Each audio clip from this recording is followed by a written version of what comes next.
ایک بہت ہی پیاری حدیث مبارکہ آپ کے گوشے گزار کرنا چاہتا ہوں، جو میرے اور آپ کے پیارے آقا محمد الرسول اللہ صلی اللہ علیہ وسلم ہمیں تحفہ کے طور پر، ایز اے دعا کے طور پر، تعلیم کے طور پر، برکتوں، رحمتوں اور امن و سلامتی کے پیغام کے طور پر ہمیں سکھائی۔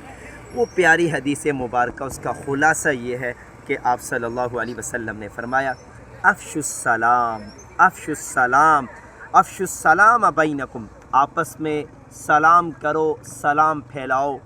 تو مجھے اور آپ کو چاہیے جب بھی ایک مسلمان دوسرے مسلمان سے ملے تو اس سلام کی دعا کو، اس پیغام کو، اس پیغام محبت کو عام کریں۔ گھروں میں جائیں، اسکول میں جائیں، کالج میں جائیں، آفس میں جائیں، چلتے پھرتے اٹھتے بیٹھتے جہاں بھی موقع ملے تو ہمیں ضرور چاہیے کہ آپس کے میل جول ملاقات کے وقت اس تحفے کو اپنے ساتھ لے کر جائیں۔ جب میں اور آپ جنت کے سفر پر ہوں گے، تو جب ہم جنت کے مین گیٹ سے داخل ہو رہے ہوں گے تو فرشتے بھی پروٹوکول دیتے ہوئے یوں کہہ رہے ہوں گے، سلام علیکم طبتم، امن و سلامتی کی خوشخبریاں میرے اور آپ کے لیے ہوں گی۔ جب میں اور آپ جنت میں ہوں گے تو وہاں پر بھی بہترین دعا، بہترین تحفہ، دعواہم فیہا سبحانک اللہم وتحیتہم فیہا سلام۔